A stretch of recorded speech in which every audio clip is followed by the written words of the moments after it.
were innocent attendees of a music festival, spent their last moments huddled together in a bomb shelter. The shelter was no match for terrorist infiltrators who had guns on the ground. These are images that you should not have to see because, frankly, such depravity should not exist, but it does, and that depravity, which I discussed, led to this response from White House official, National Security Council spokesman John Kirby when I asked him about some of the images we've been seeing on the lead just a few minutes ago.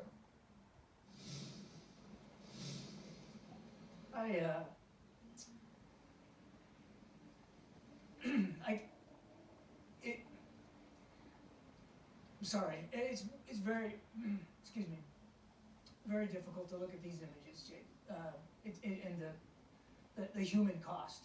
And these are human beings. They're family members, they're friends, they're loved ones, cousins, brothers, sisters. Yeah, it's difficult, and I apologize. Of course, he has nothing to apologize for. Some of the images I was referring to had to do with elderly people at a bus stop who had been slaughtered, young women taken hostage, their pants filled with blood, presumably because of being repeatedly raped. Our coverage starts now with CNN's Nic Robertson. Nic, you were in Ra'im, Israel, earlier today. That's the site of the music festival where Hamas did mass slaughter of young people, taking hostages, rapes. Reportedly, there were young women raped next to the dead bodies of their friends. Now you're in Sderot, Israel, just miles from the Gaza border. Israel's been pummeling Gaza all day. What do you expect will happen this evening? Yeah, Jake, I was hoping we might talk. I'm hit emotionally by listening to the testimony of the people that you were talking to just there, because we've been there in Ra'im and witnessed firsthand what I think they're talking about, that they've seen the video images of, where people had come out, those young partygoers at the music festival there, had run away from Hamas, who were just murdering and slaughtering them in the fields as they ran away. And they got to their cars, and we saw the line of cars and how they were shot up and how they were strewn across the road as people were trying to escape and trying to save their lives and drive away. And next to that was one of those rocket shelters. There's one just here, but there was one just there.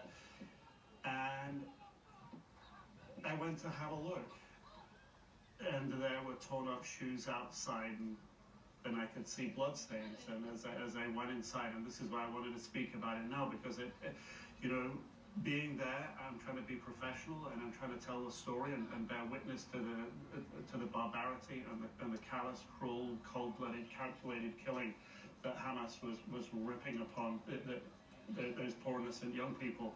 But listening to that conversation you were having there with John Kirby, it puts me in mind to reflect on physically what we saw. So let me explain.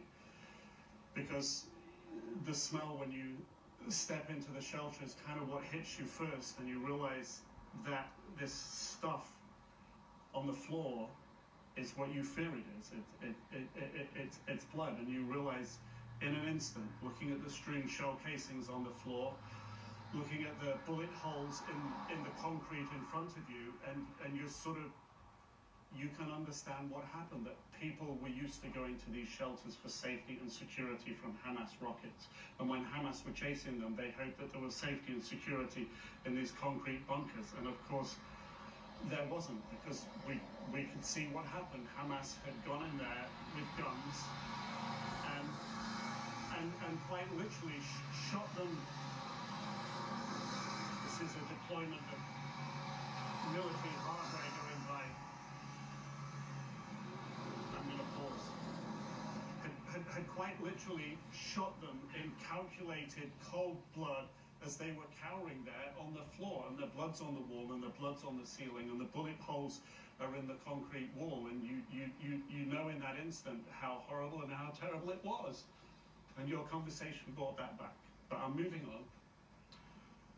But I wanted to share that because it's important for people to understand. But I'll move on to tonight and what's happening here where we are now. Nick, you don't actually have to move on. It seems and feels a bit, yeah. You don't actually have to move on, because look, this is one of the most horrifying terrorist attacks in the history of the world, and one of the things about it is not only is proportionately, if you look at the size of Israel in terms of population, is not only in that sense is it worse than 9/11, is that this was done person to person, individual to individual, terrorist to child, terrorist to young girl, terrorist to senior citizen.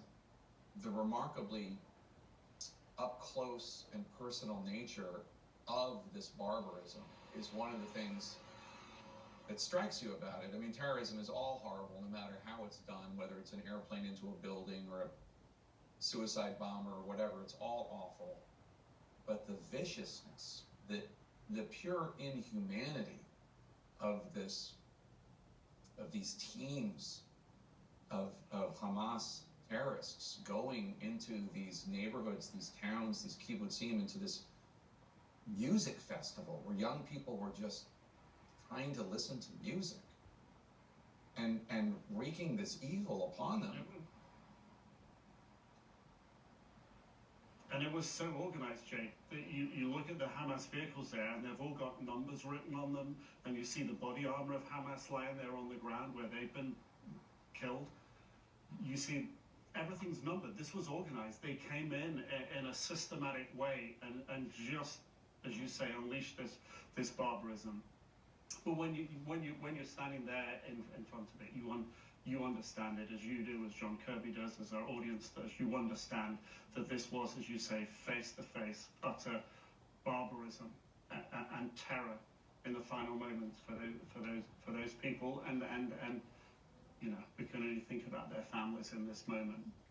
That's what we come here to do, to bear witness, to tell what we see, and we have. And thank you. Nic Robertson, thank you so much. Really appreciate your time and your description of what you saw. Thank you for that. We are getting new video from Saturday's Music Festival massacre, and a warning, it is disturbing, but we are here to tell you what happened. We are not here to hide from you what happened. Dash cam video obtained by CNN shows the terrorists shooting and killing people at point-blank range, and the terror, at least 260 people killed, experienced. CNN's Nada Bashir